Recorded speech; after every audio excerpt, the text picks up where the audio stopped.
कृष्ण भगवान की जय। जन्माद्यस्य यतोऽन्वयादितरतश्चार्थेष्वभिज्ञस्वराट् तेने ब्रह्महृदाय आदिकवये मुह्यन्ति यत्सूरयः तेजो वारिमृदां यथा विनिमयो यत्र त्रिसर्गो मृषा धाम्ना स्वेन सदा निरस्तकुहकं सत्यं परं धीमहि निगमकल्पतरोर्गलितं फलं शुकमुखादमृतद्रवसंयुतं पिबत भागवतं रसमालयं मुहुरहो रसिका भुवि भावुकाः। ओम नमो भगवते श्री वासुदेवाय।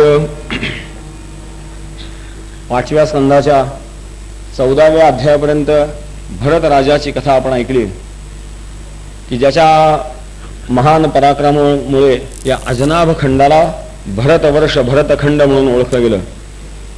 त्याच भरताजवळ आसक्तीमुळे हरिणाच्या रूपाने त्याला जन्म घ्यावा लागला आणि तो पुन्हा जडभरत म्हणून आला आणि मुक्त झाला. ते जे त्याचं मागच्या जन्माचं हरिण होतं तेच पुढच्या जन्मात रघुगण राजा होतं की ज्यांच्या संवादाने त्याचाही उद्धार झाला. इथपर्यंतचा कथाभाग आपण काल ऐकला. या 5व्या स्कंदात हे पुढचे अध्याय आहेत, या भूगोलाच्या वर्णनाचे अध्याय आहेत. हे जे जम्बूद्वी 7 द्वीप सांगितले आणि मग तिथे एक एक एक एक एक एक राजा होता, त्या प्रत्येक द्वीपाचे मर्यादा करणारे समुद्र सांगितले. यांची सविस्तर माहिती नंतर पृथ्वी, अंतरिक्ष, अंतराळ, नक्षत्र, सूर्य, त्याची गती, असं सगळं भौगोलिक वर्णन ह्याच्यामध्ये आहे. थोडंसं क्लिष्ट वर्णन आहे. आपल्याला नेमके ते आयाम परिमाण माहीत नाहीत त्या काळातली. मला असं वाटतंय की एकाच निगेटिव्हवर 2 फोटो काढल्यावर कसं होतं तसं थोडंसं आपलं या अध्यायांमध्ये होतं की क्वचित ते या भूलोकावरचंच वर्णन वाटतं, क्वचित या भूलोकाच्या बाहेर अंतरिक्षातलं वर्णन वाटतं. याच्यातला नेमका आधार कुठेच सापडत नाहीये. तेव्हा असं सगळं मध्ये अंतराळात वावरल्यासारखं लटकल्यासारखी परिस्थिती होते. थोडंसं अधिक संशोधन या कंधावरती झालं तर कदाचित यातनं मार्ग निघू शकेल. पण ज्यांचा खगोलशास्त्राचा अभ्यास आहे, प्राचीन संस्कृतचा अभ्यास आहे, असं एक व्यक्तिमत्व पाहिजे कुठलं तरी की दोन्ही गोष्टी त्याच्याकडे आहेत. कुठल्याही एक गोष्टींना फारसा फायदा होणार नाही किंवा असा एक समूह पाहिजे की त्यांनी याचं पुन्हा चिंतन करावं. मोठा असं या सगळ्याचे नकाशे तयार करून मग ते निर्णय घेतले तर जास्त सोयीचे व्हावेत अशी परिस्थिती इथे आहे. कारण एक तर यातले खंड प्रदेश आपल्या ओळखीचे काही नाही. ते भारतवर्ष म्हणून आहे, हिमालयाचा उल्लेख आपल्याला ओळखीचा आहे. अन्यथा फारसे भूप्रकार कुठे आहेत, हे काय आहेत, आपल्याला कल्पना नाही. त्याची लक्षणं सांगितली ती क्वचित दिसतात, क्वचित दिसत नाहीत. अर्थात आपल्याला आता प्रस्तुत विषय भारतवर्षापुरता लक्षात ठेवला तरी सुद्धा चांगली गोष्ट होईल. पण तरी सुद्धा हे जे सगळं प्रकरण आहे, हे सगळं प्रकरण केवळ एक पुराणातली हरदासी कथा, बोगस असं वाटावं असं ज्यावेळी आपल्याला वाटायला लागतं, त्याच्यानंतर असे काही ओळी येतात की हे सगळं सत्य असं दिसतं की आज जे वर्णन आपण अनुभवतो किंवा या खगोलशास्त्राने जे सांगितले, अनुभवतो म्हणण्यापेक्षा खगोलशास्त्रज्ञांनी जे सांगितले तेच वर्णन ही मंडळी प्राचीन करतात. म्हणजे जे मधलं जे सुटतंय आपलं किंवा विसंगत वाटतं, नेमकी संगती लक्षात येत नाही. तर एक गोष्ट निश्चित आहे की भाषा ही आपल्याला परिचित नाही आणि आपल्या लोकांची पूर्वी रूपकाने सांगायची सवय फार होती की कोणती गोष्ट स्पष्ट सांगण्यापेक्षा रूपकाने सांगायचं, त्याच्यात एक सौंदर्य होतं आणि ती चिरकाल टिकायची. दुसरी एक अशी संभाव्यता आहे की हे ज्या महात्म्यांच्या आश्रयाने आपल्यापर्यंत आलं वाङ्मय, त्या प्रत्येकाचाच खगोलशास्त्राचं अध्ययन असेल असं नाही. त्यामुळे कदाचित त्यांनी त्यांना न कळणाऱ्या गोष्टी त्यांना कळतील अशा पद्धतीने बदलून सांगितल्या असण्याची शक्यता नाकारता येत नाही. संवाद येत करणे, याला काय असं वेदमंत्रांसारखं शब्द बांधलेलं असं काही परंपरा नाही की हे जे शब्द बदलू शक्यता आहे. तेव्हा असं मधलं जे असं मधले आपल्याला विसंवादी वाटू शकतं किंवा नेमकं लक्षात येत नाही, ह्याच्यात लक्षात न येणाराच भाग खूप आहे. हे मराठी सांगून सुद्धा फारसं लक्षात येईल असं नाही, कारण हे सगळे परिचयाचे भूप्रदेश नाहीत आपले. त्यामुळं या सगळ्याचा विचार करताना मध्ये मध्ये जे संकेत सापडतात की यामध्ये काहीतरी निश्चित तथ्यांश आहे, त्याच्यावरती श्रद्धा ठेवून पुन्हा एकदा संशोधन केलं तर कदाचित आधुनिक विज्ञानालाही एक नवीन आयाम मिळेल. एक काय नकाशा असू शकेल अंतरिक्षाचा आणि त्याच्या गती वगैरे असं पुष्कळ ह्याच्यात वर्णन केलंय. तेव्हा हा जो भरत राजा होऊन गेला त्याच्या 15व्या अध्यायामध्ये त्याच्या वंशाचं वर्णन केलंय. एक अशा शंका निघाली होती की नुसते असे तो त्याचा मुलगा हा, याची त्याची बायको होती, त्याच्यापासून त्याला ही मुलं झाली, अशी नावं उच्चारून काय कशा करता उच्चारायची. तर एक तो वंश कुठला आहे कळावं एक भाग, आणि दुसरा भाग इथे असं भागवतातच असं म्हणलंय की असे जे वंश वाचतात त्यांचं कल्याण होतं. त्यामुळे निदान आपल्याला माहीत नसेल तर निदान त्यांनी सांगितल्याप्रमाणे तरी वागावं, हे सगळ्यात प्युअर ऑन सेफर साईड म्हणतात तसं. म्हणून तो एकदा वंश माणसाने ऐकून घेतला पाहिजे.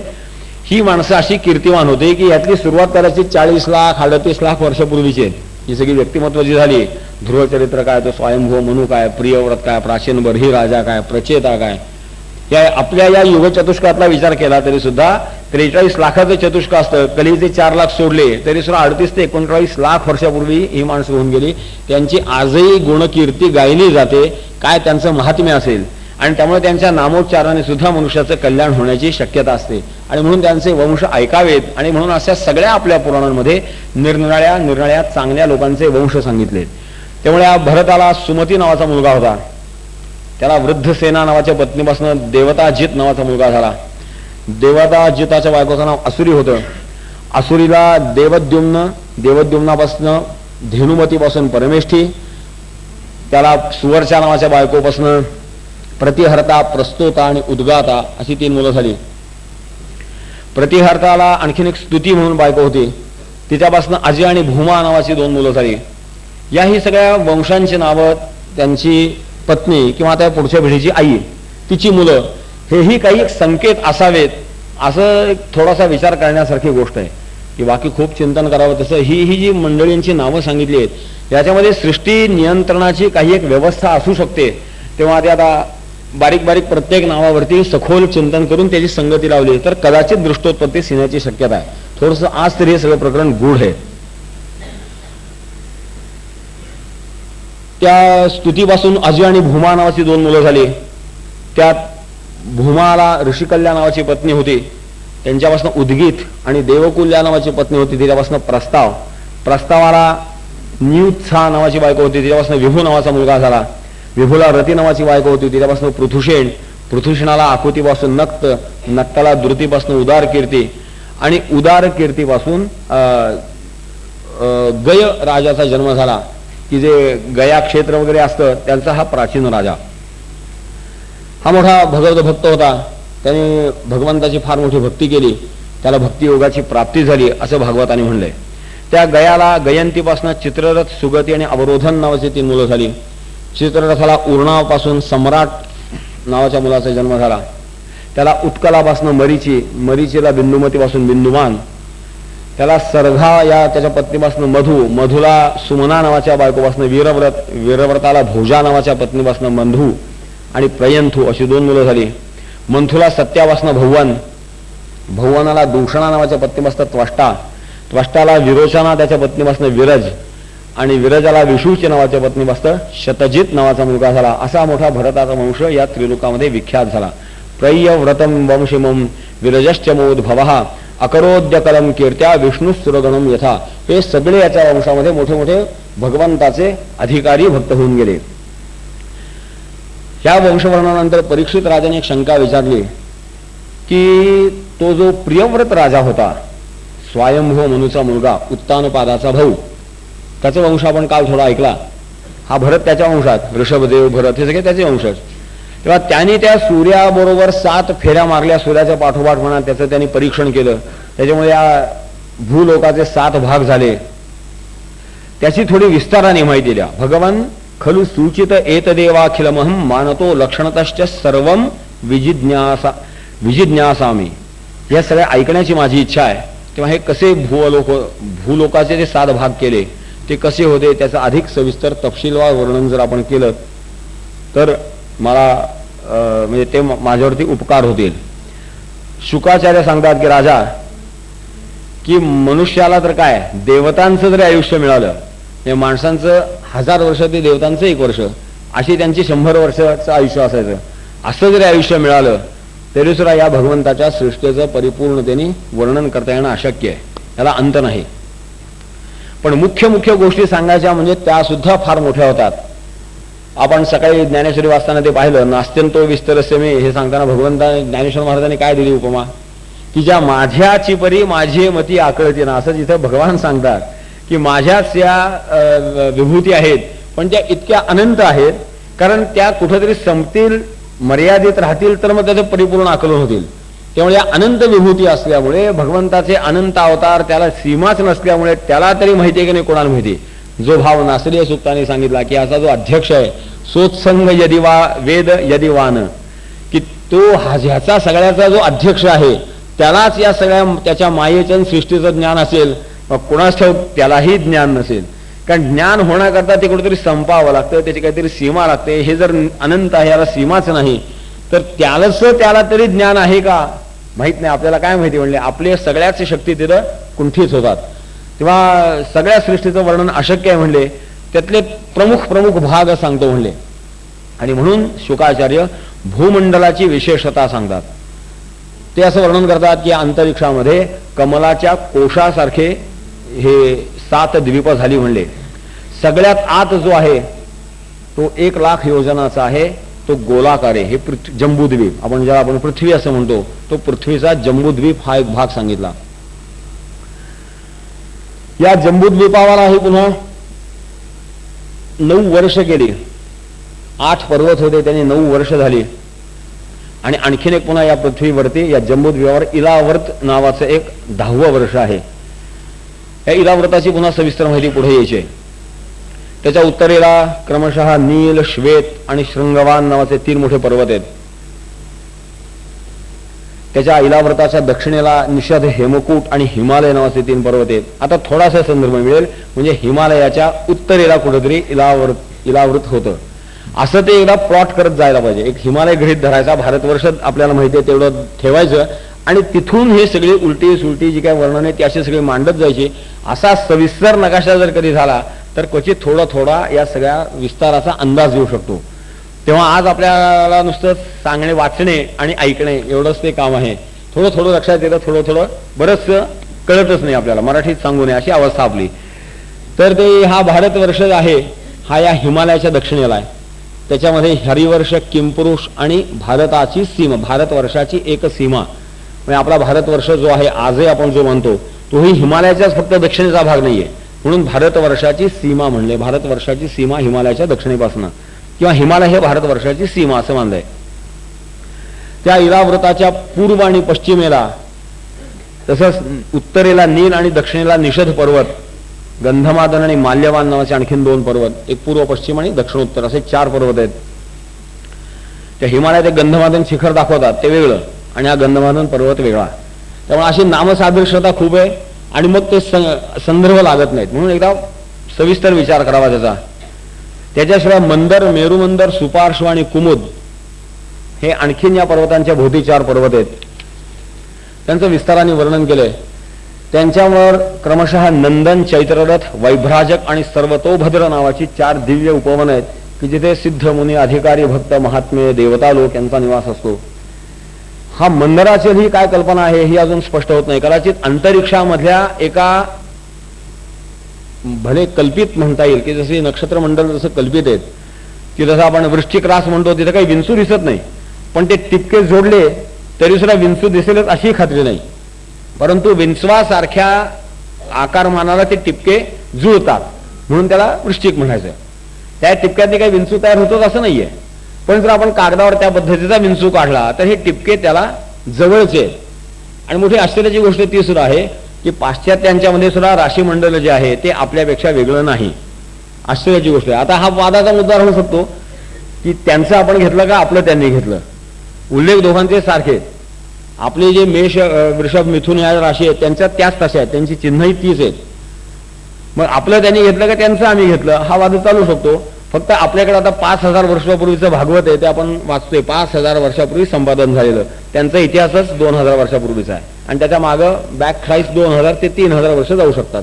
त्याच्या मागं ते जाऊ शकत नाहीत.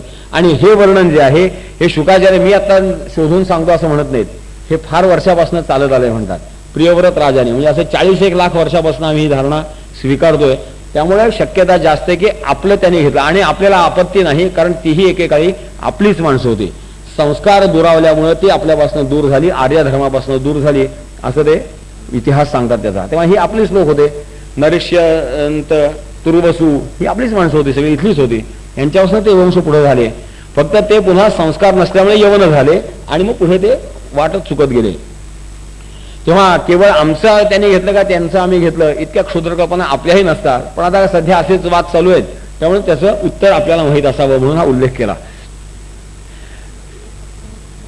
या जम्बूद्वीपावरची प्रमुख जम्बू नदी या पर्वतावरती प्रगट होते. ती इलाव्रताच्या दक्षिण भूभागाकडे वाहत जाते. या नदीचं वैशिष्ट्य असं सांगतात की या नदीपासून जांबुनद नावाचं सोनं निर्माण होतं. सोन्यामध्ये आपल्या इथे प्राचीन काळी असे अनेक प्रकार आहेत. इथं जांबुनद नावाचं एक सोनं सांगितलंय. पुढे आणखीन एक सोन्याचा उल्लेख आहे, आपण त्याचं वर्णन ऐकू. रामायणामध्ये कसं रक्तवर्ण सुवर्णाचा उल्लेख आहे की आता आपण जे सोनं वापरतो ते पीतवर्ण आहे, पिवळ्या रंगाचं सोनं आहे, तसं तांबड्या रंगाचं एक सोनं आपल्याकडे होतं, असे प्राचीन ग्रंथांमध्ये संकेत आहेत. त्याचं बाकी आपल्याला ज्ञान नाही. असं म्हणतात ते रावणाच्या तिथे ते उपलब्ध आहे, त्या गुहेत ठेवलेले अजून, पण ती गुहा उघडण्याचं सामर्थ्य कुठल्या तरी एका उत्तर भारतीय राजपुत्राचं आहे. श्रीलंकेच्या मानाने म्हणजे आपल्या भारतातल्या कुठल्या तरी एका राजपुत्राचं ते सामर्थ्य आहे. तो तिथे गेल्यानंतर ती गुहा उघडेल आणि आतलं ते रक्तवर्ण सुवर्ण सापडेल, असं आता 3-4 वर्षापूर्वीपर्यंत त्याचे संशोधन झाल्यानंतर हे काढलेले निष्कर्ष आहेत. तिथल्या सगळ्या त्या एकूण परिस्थितीचा तो अनुनायक एल धम्मानंद थोरा नावाचा एक भिक्षू होता. त्यांनी टाइम्स ऑफ इंडियामध्ये हा लेख लिहिलेला आहे. ते कुठल्या ह्याच्यात आले ते माझ्याकडे तारीख लिहिलेली आहे. अधिक जिज्ञासू असतील त्यांना मी तारीख सांगायला तयार आहे की ज्या वृत्तपत्रामध्ये हे आर्टिकल इंग्रजीमध्ये आहे. तेव्हा श्रीलंका सरकारमध्ये जे निवेदन दिलंय त्याचं ते भाषांतर या आपल्या टाइम्स ऑफ इंडियाने छापलंय. साधारण एक 7 किंवा 8 वर्ष झाली असतील त्याला. तेव्हा त्या माणसाला रस्ता चुकलेला असताना रावणाची ती गुहा सापडली. आत जाऊ शकला नाही तो, पण तिथे त्याला बाहेर ते असे काही स्थानिक न वाटणारे असे पहारेकरी सापडले. त्यांच्याशी चर्चा केल्यानंतर त्याला असं कळलं की या गुहेमध्ये रावणाचं शरीर ठेवलेलं आहे.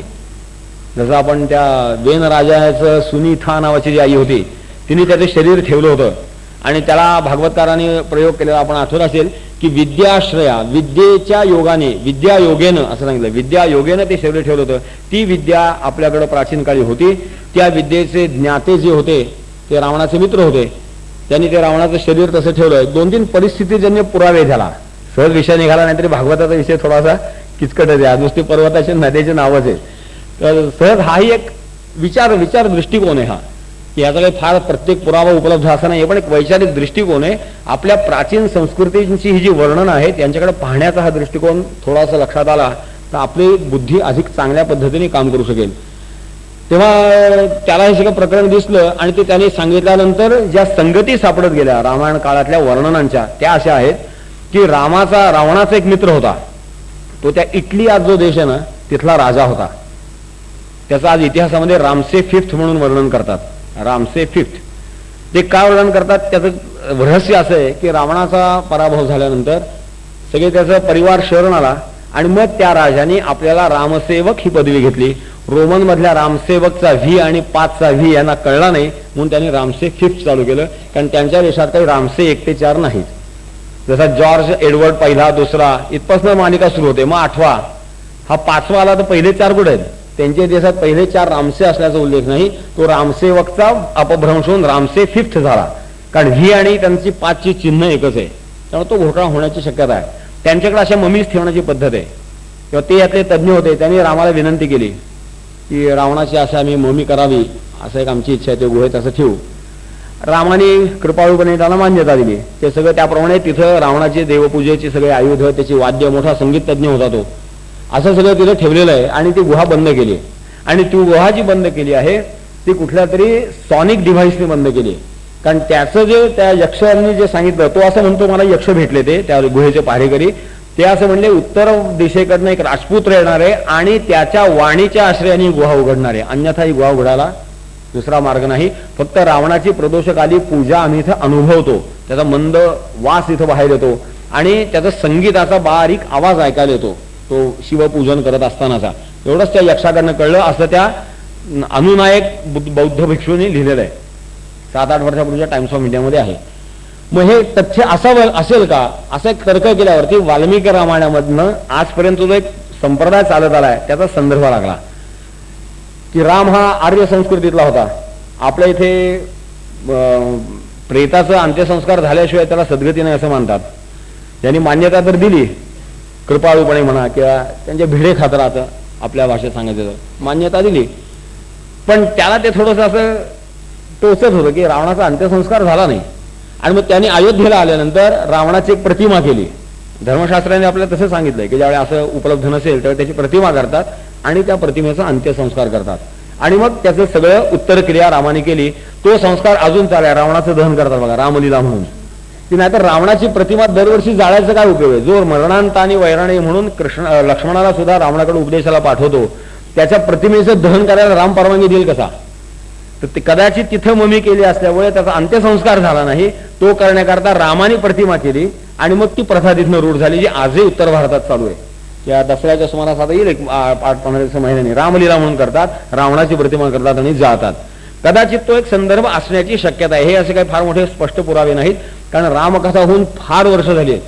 हे असं 2-4 हजार वर्षापूर्वीचा महाभारत काळ 5,000 वर्षापूर्वीचं अशी जर कालगणना करत गेले तर द्वापार युगाच्या सुरुवातीचा म्हणजे जसं द्वापार आणि कली याच्या संधी कालावरती महाभारत झालं, तसं सत्य आणि द्वापाराच्या मध्ये रामकथा झाली. किती लाख वर्ष झाली त्याला, जवळजवळ 8 लाख तर नक्की वर्ष झाली. किंवा त्या काळातली ही प्रथा आहे, नेमके संदर्भ माहीत नाहीत. असं बरंच आपल्या इथे असू शकतं.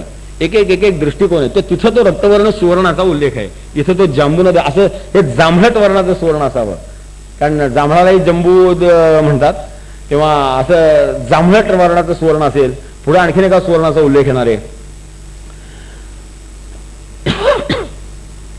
तेव्हा अशी जंबू नदी इलाव्रताच्या जंबू नदी ही इलाव्रतावरनं वाहत जाते. या इलाव्रताच्या पुढे जे वर्णन आहे त्याला 20 पर्वत सांगितले, पुष्कळ नावासाठी, म्हणजे कुरंग, कुरर, कुसुंभ, वैकटक, त्रिकुट, शिशिर, पतंग, रुचक, निषध, निशिनी, वास, कपिल, शंख, वैदूर्य, जारुधी, हंस, ऋषभ, नाग, कालंजर, नारद असे 20 पर्वत आहेत. त्या मेरू शिखराच्या बरोबर मध्ये ब्रह्मदेवाचं वसती स्थान आहे, एक सुवर्णमय पुरी आहे. त्याला 8 दिशेला इंद्रादी लोकपालांच्या 8 वसती स्थानं आहेत. पुढे 17व्या अध्यायामध्ये या गंगा नदीचा प्रवाह सांगताना शुकाचार्य सांगतात की वामन अवतारमध्ये ती कथा येणार आहे सविस्तर. त्यावेळी तो जो भगवंताचा डावा पायाचा अंगठा या ब्रह्मांडाला भेदून गेला, तेव्हा त्यातनं जी धार आली, किंवा काही ठिकाणी असं वर्णन आहे की त्या चरणकमलाचं ब्रह्मदेवाने जे पूजन केलं त्यावेळी त्या चरणकमलावरती जे पाणी घातलं होतं ते जे तीर्थ आहे ते गंगा म्हणून प्रवाहित झालं. ती गंगा या ब्रह्मांडामध्ये आली. या गंगेची उगमस्थानाची जागा ब्रह्मांडाच्या बाहेर सांगितली, आणि म्हणून अजूनही हिमालयात सुद्धा गंगेचा उगम सापडत नाही. उगमापाशी गंगा प्रचंड मोठी वेगवान आहे, त्या गोमुखपाशी सुद्धा. गंगेचा पृथ्वीवरचा उगम कुठे आहे आपल्याला माहित नाही. तेव्हा तिथेही ती अशी प्रवाहित, आपली नदी आहे त्याच्यापेक्षा जास्त प्रभाव उगमापाशी गोमुखला आहे गंगेचा. तेव्हा शक्य आहे तिचा उगम आणखीन दुसरीकडे कुठं असेल, तो त्या भगवंताच्या लीलेने तो प्रगट होत होत होत होत त्या गोमुखनं आपल्याला उपलब्ध झाला. आपल्याला पहिली गंगा प्रगट झाली ती गोमुखपाशी, पण कदाचित त्याच्या मागं कुठेतरी उगम आहे. भागवतकार म्हणतात तो उगम या पृथ्वीवर काय सोडा या ब्रह्मांडात नाही, तो उगम ब्रह्मांडाच्या बाहेर आहे. तिथून ती गंगा येते आणि इतकी ती पवित्र सांगितली की तिने सगळी पातकं नष्ट होतात. तिला भगवतपदी असंही नाव आहे. गंगेची नावं पुष्कळ आहेत किंवा भगवतपदी आहेत. गंगेचं महात्म्य आपल्याकडे पुष्कळ आहेत. ते असं म्हणले की ही गंगा ज्यावेळी पहिल्यांदा आली त्यावेळी ध्रुवा फार मोठा विष्णुभक्त आहे, आपण त्याची कथा ऐकली. त्याने आपल्या आराध्य देवतेचं चरणतीर्थ म्हणून ते आपल्या मस्तकावर धारण केली ध्रुव लोकामध्ये. त्याला विष्णुपद असंही म्हणतात. पुढे मोठ्या मोठ्या ते सप्तर्षी जे अधिकारी होते, ध्रुवाच्या भोवताली लोक त्यांचा आहे, त्यांनी आपल्या मस्तकावरती आपल्या आयुष्याचं कल्याण व्हावं, आपल्या आत्म्याचं किंवा चित्ताचं अंतःकरणाचं शोधन व्हावं, शुद्ध व्हावं म्हणून हेच चरणतीर्थ मस्तकी जटांवरती धारण केलं. अशी परमपवित्र अशी गंगा नदी या मेरूच्या तिथे ब्रह्मपुरीवरती येते. पुढे शंकराचा कथाभाग नंतर यायचा आहे. तिच्याच या प्रवाहापासून 4 नद्या निर्माण झाल्या, सीता, अलकनंदा, चक्षु आणि भद्रा. त्यातली सीता या ब्रह्मपुरीवरनं खाली गंधमादन पर्वतावरती येते आणि भद्राश्व वर्ष जे आहे तिकडे ती वाहत जाते पूर्वेच्या दिशेला आणि ती समुद्राला मिळते. चक्षु नदी आहे ती माल्यवान शिखरावरती येते आणि तिथून केतुमाल वर्षामधनं पश्चिमेच्या दिशेने समुद्राला मिळते. भद्रा जी नदी आहे ती उत्तरेला जाते आणि शृंगवान या शिखरावरनं उत्तर कुरु देशामध्ये जाते. आणि अलकनंदा नदी आहे ती ब्रह्मपुरीच्या दक्षिण दिशेकडनं येते, ती हेमकूट पर्वतावरती येते, तिथनं ती हिमालयात येते. आता इथं सुद्धा हिमालयातलं एक शिखर हेमकूट आपण असं आज मानतो, पण इथे सांगितलं हेमकूट पर्वतावरती येते, तिथून ती हिमालयावरती येते आणि हिमालयातनं भारतवर्षाच्याकडे जाते आणि दक्षिणेला समुद्राला जाऊन मिळते. काय त्या काळात प्रभाव होता माहित नाही. आज अलकनंदा देवप्रयाग पाशी भागीरथीला मिळते, समुद्राला मिळत नाही, पण भागवतकार म्हणतात की अलकनंदा समुद्राला मिळते, कारण की त्यावेळेला प्रवाह असा असेल सुद्धा. किंवा हे जे आपल्या मोठ्या नद्या आहेत या इथल्या या राज्यकर्त्यांनी समुद्राला आणून जोडल्या असतील, शक्य आहे. कारण आपल्या इथे विश्वेश्वरय्य यांची ही कल्पना होती की गंगा कावेरी योजना म्हणून ती प्रसिद्ध होती की तिकडे महापूर येतात आणि आपल्या इथे दुष्काळ असतो, तेव्हा त्या जर नद्या या समुद्राला मिळवण्याची योजना केली खाली रामेश्वर कन्याकुमारी पाशी तर भारतवर्ष सुजलाम सुफलाम होईल. पाऊस एकाच वर्ष नाही पडला तरी काही बिघडणार नाही. या सगळ्या पवित्र नद्या उदंड पाणी आपल्याला देत असतात. त्याची योजना विश्वेश्वरय्या यांची होती. बेंगलोरला जे आहेत, आता आल्या 47 सालची गोष्ट आहे ती, फार वर्षापूर्वीची नाही. त्यांचं हे चिंतन होतं. कदाचित त्या काळात त्या राजे लोकांनी असे केलेही असेल की अलकनंदा तिला वेगळा प्रवाह करून समुद्राला मिळवली असेल, कालतः तो पुन्हा नष्ट झाला असेल आणि पुन्हा ती तिच्या सोयीने देवप्रयागपाशी भागीरथीला मिळाली. शक्य आहे, आज माहित नाही आपल्याला काय नेमकं झालं असेल ते. पुढे हा जो भारतवर्ष आहे, अलकनंदा ज्या वर्षामध्ये वाहत जाते त्या भारतवर्षाचं थोडंसं महात्म्य सांगितलंय की भारतवर्ष ही कर्मभूमी आहे. तत्रापि भारतमेव वर्षम कर्मक्षेत्रम अन्यान्यष्ट वर्षाणी स्वर्गिणाम पुण्यशेषोपभोग स्थानाने वगैरे असं वर्णन केलेलं आहे की ही जी जम्बूद्वीपाची जी वर्ष केली 9 वर्षां 10वं इलाव्रत, तेव्हा यातला भारत वगळता बाकीचे आहेत तो प्रदेश हा भोग प्रदेश आहे. भारत हाच एक कर्मभूमी आहे. विशेषत्वाने आध्यात्मिक किंवा भक्ती योगाची पारमार्थिक कर्म ज्याला म्हणतात, मनुष्याच्या आत्मकल्याणाची कर्म ज्याला म्हणतात, ती कर्म करण्याची भूमी हे भारतवर्ष आहे. बाकीच्या ठिकाणी माणसाने फक्त आपल्या कर्माने प्राप्त झालेले भोग भोगायचे. भले मग ते आज अमेरिका, युरोप सारखे संपन्न देशात चांगले भोग भोगायचे किंवा इथिओपिया सारख्या देशामध्ये वाईट भोग भोगायचे, फक्त भोग भोगण्याची कर्म आहेत. तिथे माणसाच्या कर्माचं फळ मिळत नाही जसं भारतवर्षामध्ये मिळतं. कर्माचं फळ तर शेवटी मिळतंच, पण जो अधिकार या भूमीचा आहे, कारण या भूमीमध्ये अनेक ज्ञात अज्ञात महात्मे होऊन गेले, झालेत, आहेत आणि होतीलही, असं मोठं दिव्य सामर्थ्य या भूमीचं आहे. मोठं आश्चर्याची गोष्ट आहे. मी एक आर्टिकल वाचलेलं आहे की या मक्केमध्ये जी इमारत आहे, मक्का म्हणतात ते काबा, तर तिथे एक शिलालेखावरती असं फारसीमध्ये एक कविता आहे आणि त्या कवितेमध्ये भारतवर्षाचा हेच महात्म्य आहे की जे भागवतामध्ये फक्त फारसीमध्ये अनुवादित ते काव्य आहे. एखादा तर हिंदीमध्ये अनुवादही प्रसिद्ध आहे की हे देवा, मला पुढचा जन्म त्या पवित्र देशामध्ये जे जिथे विक्रमासारखे राजे होऊन गेले, असं त्या देशातली प्रार्थना लोक करतात या भारतवर्षामध्ये जन्म व्हावा म्हणून. आणि आपल्या इथे भारतवर्षामध्ये जन्म मिळणं हे पुण्यप्रद मानलंय की पुण्य गाठीला असलं तरच या देव संतांच्या भूमीमध्ये जन्म मिळतो. असं भारताचं महात्म्य या भारतवर्षाचं इथे भागवतकार वर्णन करतात. त्या इलावृत्त जे वर्ष आहे ते वेगळं का सांगितलं तर त्या वर्षाची एक थोडी भानगड अशी म्हणले. कथा सविस्तर येईल की त्या प्रदेशामध्ये एक भगवान शंकरच पुरुष राहतात. दुसरा कुठलाही पुरुष गेला तरी त्याचं शरीर पुन्हा स्त्रीचं होतं. त्या पार्वतीच्या शापामुळे असं झालंय म्हणले. तिथे पुन्हा कथावर तुला सविस्तर पुढे ऐकवतो म्हणले. तिथे जो कोणी जाईल तो तिथे स्त्रीरूप होतो. तिथे भगवान शंकर काय करतात तर तिथे ते राहून चतुर्व्यूह जो सांगितला पांचरात्र उपासना पद्धतीतला, त्यातले जी तामस प्रधान मूर्ती आहे संकर्षणाची, त्याची उपासना भगवान शंकर तिथे बसून करतात. ते कुठल्या मंत्राने उपासना करतात, आता इथून पुढे प्रत्येक वर्षामधला एक एक मंत्र सांगितलाय. त्याचं महात्म्य खूप प्रसिद्ध सांगितलंय. मी तो मंत्र वाचतो, आपण हात जोडून तो ऐका. ओम नमो भगवते महापुरुषाय सर्वगुण संख्यानायानंताय व्यक्ताय नम इति. या श्लोकाने भगवान शंकर संकर्षणाची पूजा या इलाव्रतामध्ये करतात. या भारतवर्षाचं पुन्हा महात्म्य असं सांगतात की इथे काय नयस्य माया गुणचित्त वृत्तीभिर निरीक्षितो ह्यण वपिदृष्टिरज्यते ईशे यथा नो जितमन्युरंहसा कस्तन्न मन्येते जिगीषुरात्मनः. ती प्रार्थना करतात.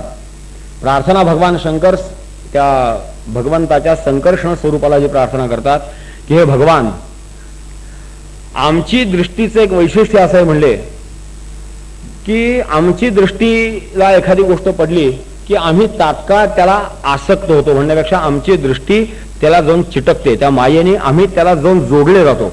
मग आम्हाला त्या दृष्टीचं काहीतरी बरं तरी वाटतं, वाईट तरी वाटतं, काहीतरी वाटतं. आम्ही साक्षी भावाने पाहू शकत नाही. आपण या सगळ्या सृष्टी विस्ताराकडे साक्षी भावाने पाहता. तेव्हा आपली ही जी शक्ती आहे ती जर आम्हा भक्तांना दिली तर आमचं कल्याण होईल. अशा प्रत्येक प्रार्थनेमध्ये प्रत्येक क्षेत्रामध्ये एक तिथलं एक उपासक त्या भगवान विष्णूच्या एका स्वरूपाची उपासना करतो असं वर्णन आहे. तो मंत्रही आहे आणि पुढे त्याची स्तुती पण आहे. तेव्हा त्यातला हा सारातला भाव आहे तो आपल्या उपासकांच्या दृष्टीने अतिशय महत्वाचा आहे की आपण आपली उपासनापासूनच सगळी कर्म साक्षी भावाने पाहायला शिकलं पाहिजे. की जसं भगवंत साक्षी रूपाने या सृष्टी व्यापाराकडे पाहतो, त्यामुळे सृष्टी व्यापाराचं त्याला कशाचाही काम आणि क्रोध निर्माण होत नाही, तो त्याच्याशी लिप्त नसतो. तसं आपल्या व्यवहारांशी ज्या प्रमाणामध्ये उपासक साक्षी भावाने पाहत राहील त्या प्रमाणामध्ये त्याची आसक्ती कमी होत जाते. असं महात्म्य या साक्षी भावाचं आहे. तेव्हा असे हे भगवान शंकराची स्तुती समाप्त करताना भगवान शंकर असं म्हणतात, यन्निर्मितां कर्ह्यपि कर्म पर्वणीं माया जनोयम गुणसर्ग मोहितः न वेद निस्तारण योग मंजसा तस्मै नमस्ते विलयोदयात्मने. गोपाल कृष्ण भगवान की जय. 18व्या अध्यायामध्ये शुकाचार्य भद्राश्व वर्ष जे आहे त्याचं वर्णन करतात की इथे भगवान विष्णूची हयग्रीव नावाची जी मूर्ती आहे तिची पूजा होते म्हणले. कोण करतं तर भगवंताचे धर्मपुत्रादी पार्षद करतात. ते कशाच्या आधाराने पूजा करतात तर ते असे मंत्र म्हणतात, ओम नमो भगवते धर्माय आत्मविशोधनाय नम इति. या मंत्राचा जप करून भगवंताच्या या मूर्तीची पूजा करतात. ते म्हणतात, भगवंता आम्हाला मोठे एक आश्चर्य आहे, स्तुती आहे भगवंताची करतात की या माणसांच्याकडे आम्ही पाहतो, प्रत्येक माणसाला कालाचं दर्शन नित्यशः होत असतं. काल तर कायम पाहतातच. प्रमुख जागी अशी एकही नातेसंबंध या माणसांच्या ठिकाणी नाही की ज्या नातेसंबंधाला ज्यांनी स्मशानामध्ये पोचवलं नाही.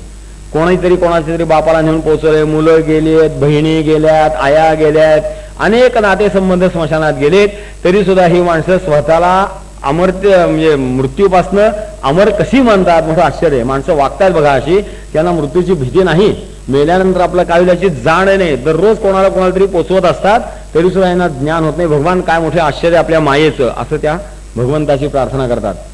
पुढे हरिवर्ष खंडामध्ये भगवान नृसिंह रूपाने राहतात. तिथे महाभागवत प्रल्हाद त्यांची पूजा करतात. कोणत्या मंत्रांनी करतात, ओम नमो भगवते नरसिंहाय नमस्तेजस्तेजसे आविराभिर्भव वज्रनख वज्रद्रंशकारमार्शयान रंधय रंधय तमो ग्रस ग्रस ओम स्वाहा अभयमभयात्मनि भूयिष्ठा ओम क्षौम. या मंत्राच्या आधाराने भगवान नरसिंहाची प्रल्हाद महाराज पूजा करतात. ते स्तुती करताना म्हणतात, हे भगवान, पाण्यात राहणाऱ्या माशांना पाणी जसं आधारभूत असतं तसंच या समस्त सृष्टीला आपण आधारभूत आहात. हरिर्हि साक्षात भगवान शरीरणाम आत्मा झषाणाम तोयमीप्सितम. असं आपलं हे स्वरूप आहे. अशा प्रार्थना खूप मोठ्या आहेत, स्तुती खूप मोठी आहे. असं खूप आपल्याला 7-8 ठिकाणचं ऐकायचं आहे. पुढे केतुमाल वर्षामध्ये भगवान कामदेव रूपाने निवास करतात आणि तिथे स्वतः भगवंताची प्रिय पत्नी लक्ष्मी ही त्यांची उपासना करते आणि ती उपासना करते, ओम ह्राम ह्रीम ह्रूम ओम नमो भगवते ऋषिकेशाय सर्व गुण विशेषैर विलक्षितात्मने आकुतीनां चित्तीनां चेतसां विशेषाणां चाधिपतये षोडश कलाय छंद छंदोमयायान्नमयामृतमाययाय सर्वमयाय सहसे ओजसे बलाय कांताय कामाय नमस्ते उभयत्र भूयात. या मंत्राने त्यांची आराधना करते. तिचे अनुचर भक्तगण भगवंताची स्तुती करताना म्हणतात, हे भगवान, तुम्ही तुमचा तो दिव्य हस्त आमच्या मस्तकावरती ठेवा, तरच आम्ही आपल्या ही जी माया चालते ह्या मायेचं यथार्थ ज्ञान करून घेऊ शकू. अन्यथा भक्तांना ती माया ओळखता येते. याचं कारण आपल्या हाताने त्यांना तो स्पर्श झालेला असतो. सत्वं ममाश्यच्युत शीर्षनिवंदितं करांबुजं यत्वदधयाति सात्वतां बिभर्षिमां लक्ष्मवरेण्य मायया क ईश्वरस्ये हितमुहितुं विभुरिति. पुढे रम्यक वर्षामध्ये महर्षी मनु या भगवंताच्या मत्स्य रूपाची पूजा करतात.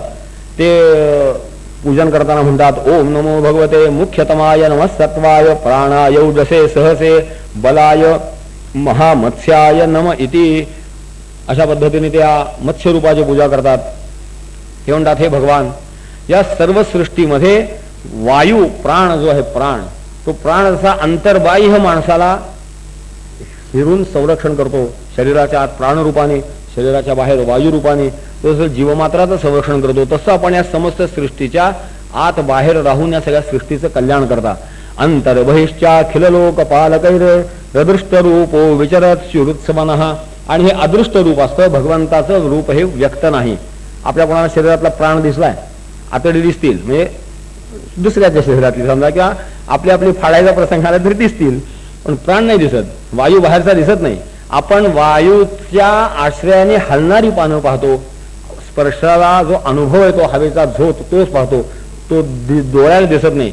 दिसते ते फक्त धूळ किंवा प्रकाश, प्रकाशात असलेली धूळ दिसते, वारा दिसत नसतो. किंवा हा जसा अदृश्य आहे तसं अदृश्य रूपाने आपण हे सगळं पाहता. आणि जसं या शरीररूपी इंद्रियावर उपनिषदांची जी कथा आहे तसंच इथेही आहे की सृष्टीचे पालन करणारे ज्या सर्व देवता आहेत त्या सगळ्यांमध्ये शरीरामध्ये जसा प्राण श्रेष्ठ तसे आपण श्रेष्ठ आहात. यम लोकपाला किल मत्सरज्वरा हित्वा यतंतोपि पृथक समेत्य पातुन्नशेकुद्विपदश्चतुष्पदः सरीसृपं स्थाणु यत्र दृश्यते. ती उपनिषदातली कथा मोठी चांगली आहे की सर्वश्रेष्ठ इंद्रिय कोणतं, सगळ्यात आधारभूत कोणतं, अशी भांडणं लागली म्हणे, वाद झाले आणि निर्णय होईना, प्रत्येकाला मीच मोठा वाटायचं. आणि मग ठरवलं असं की प्रत्येकाने थोडे थोडे काही काही दिवस रजा घ्यावी आणि मग बघू कशाचा काय परिणाम होतो. मग त्यांना डोळे रजेवर गेले, काय झालं काय नाही, कान गेले, नासिका गेली, असं सगळं वर्णन आहे. आणि ह्याच्यानंतर जो प्राण आहे तो नुसता मी आता रजेला जातो म्हणला तर डोळ्याला दिसेन असं झालं, नाकाला ऐकेन असं झालं, नाकाला वास घेता येईना, कानाला ऐकायला येता येणार. मग सगळे त्यांनी प्राणांची प्रार्थना केली की आमचं चुकलं, आम्हाला कळलं की आमच्यामध्ये आपणच श्रेष्ठ आहात. तसं या सर्व सृष्टीला धारण करणाऱ्या देवता आहेत त्यांनाही एकदा असंच वाटलं की आम्ही मोठे. आणि मग लक्षात आलं की यातनं जर हा भगवंताचं स्वरूप काढलं तर आपणही राहू शकत नाही, तर मग सृष्टीचं काय होईल. असे आपण या सर्व सृष्टीमध्ये श्रेष्ठ आहात. हिरणमय वर्षामध्ये भगवान कच्छप रूपाने राहतात आणि तिथं पितृराज अर्यमा त्यांची पूजा करतात. ओम नमो भगवते अकुपाराय सरसत्वगुण विशेषणाय अनुपलिक्षित स्थानाय नमो वर्ष्मणे नमो भूमने नमो नमो वस्थानाय नमस्ते. या मंत्राने त्या भगवान कुर्माची पूजा करतात. पुढे कुरु वर्षामध्ये भगवान विष्णू त्यांच्या वराह मूर्तीने निवास करतात. तिथं पृथ्वी देवी ही त्यांची आराधना करते. ओम नमो भगवते मंत्रतत्वलिंगाय यज्ञक्रतवे महाध्वरावयवाय महापुरुषाय नमः कर्म शुक्लाय त्रियुगाय नमस्ते. आणि पृथ्वी या भगवंताची स्तुती करताना म्हणते की हे भगवान, मोठं आश्चर्यकारक स्तुती आहे की हे भगवान, लोहचुंबक जसं लोखंडाला फिरवतं तसं या सर्व सृष्टीचे व्यवहार आपल्या शक्तीमुळे होतात. करो ते विश्व स्थिती संयमोदयम यस्येप्सितं नेप्सितमीक्षितुर्गुणैः माया यथा यो भ्रमते तदाश्रयम ग्रावणो नमस्ते गुणकर्म साक्षिणे. आणि हे लोहचुंबकाचं विज्ञान आपल्याकडे वेदकालांपासून प्राचीन आहे. ज्ञानेश्वर महाराजांनी ते माहित होतं. अनेक ठिकाणी ज्ञानेश्वर महाराजांनी लोहचुंबकाच्या उपमा दिल्या आहेत की लोह चळे तरी चळो का कवळ श्रेणू भ्रामका सन्निधानाचा. की लोहचुंबक आहे त्याच्या चुंबकीय शक्तीमुळे लोखंड चाललं जातं, ते खेचलं जातं. ते लोखंड तिथं चालत आल्याचा त्या लोहचुंबकाला काय त्रास म्हणले. तसं या सर्व सृष्टीचे सर्व व्यापार ईश्वराच्या शक्तीने होतात, पण ईश्वराला त्याचा त्रास नाही, त्याचा श्रम ईश्वराला होत नाही, असं ज्ञानेश्वर महाराजांना सांगायचं होतं.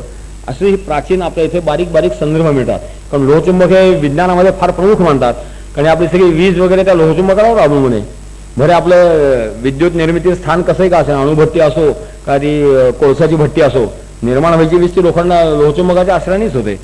तेव्हा लोहचुंबकाचं महत्व फार होतं. अनेक ठिकाणी त्याचे प्रयोग केलेत. आयुर्वेदिक रोग निवारणार्थापासून चुंबक चिकित्सा काही आज नाही, खूप प्राचीन आहे. असे अनेक पद्धतीचे लोहचुंबकाचे प्रयोग आपल्या इथे होत होते, वापर होत होते. त्याचा हा संदर्भ समजावा. पुढे किम पुरुष वर्षामध्ये भगवान श्रीरामाच्या रूपामध्ये राहतात आणि त्याचे मोठे भक्त हनुमानजी त्यांची उपासना करतात. ते म्हणतात ओम नमो भगवते उत्तम श्लोकाय नम आर्य लक्षणशील व्रताय नम उपशिक्षात आत्मन उपासित लोकाय नम साधुवाद निकषणाय नमो ब्रह्मण्य देवाय महापुरुषाय महाराजाय नम इति. आणि तिथे भगवान रामचंद्राची प्रार्थना करतात. हे भगवान, आपल्या लीलेचं मोठं वर्णन करताना आम्ही काय पामर वर्णन करणार. मर्त्य अवतारस्त्विह मर्त्य शिक्षणम रक्षोवधा यैव न केवलम विभो. भगवान, आपण फक्त राक्षसांच्या संहाराकरता अवतार घेतला नाही, मनुष्य अवतार घेतला तो माणसांना शिक्षा देण्याकरता म्हणजे संस्कार देण्याकरता. मर्त्यावतारस्त्विह मर्त्य शिक्षणम, की मनुष्य रूपाने आपण प्रगट झालात माणसांवरती चांगले संस्कार करण्याकरता. आता भारतवर्षामध्ये काय, तर भारतवर्षामध्ये भगवान विष्णू आपल्या नरनारायण स्वरूपामध्ये राहतात आणि तिथं ब्रह्मर्षी नारदजी त्यांची पूजा करतात. ओम नमो भगवते उपशमशीलायो परतानात्म्याय नमो किंचन वित्ताय ऋषिर्षभाय नर नारायणाय परमहंस परम गुरवे आत्मा रामाधिपतये नमो नम इति. आणि त्यांचं पुन्हा साक्षी भावाचंच नारद महर्षी वर्णन करतात. तस्मै नमो सक्त विविक्त साक्षिणे, की इतकी सगळी सृष्टी जिचं वर्णन नाही करू शकत आपण, त्या सगळ्या सृष्टीकडे परमात्मा साक्षी भावाने पाहतो. माणसा कर्तृत्वाचा अहंकार किती काढू शकतात याचे उदात्त लक्षण आहे असं ते नारद महर्षांनी वर्णन केलंय. पुढे भारतवर्षामध्ये अनेक प्रकारचे पर्वत सांगितले आहेत. त्याच्यामध्ये या मंगलप्रस्थ मैनाकापासनं श्रीशैल, व्यंकट, महेंद्र, वारीधर, विंध्य, शुक्तिमान, सह्य, द्रोण, चित्रकूट, गोवर्धन, रैवतक असे शेकडो हजारो पर्वत आहेत. अनेक नद्या सांगितल्या आहेत. गोदावरी, चंद्रभागा या सगळ्या नद्यांचा उल्लेख भागवतामध्ये आहे. पुष्कळ नद्या सांगितल्यामध्ये त्याच्यात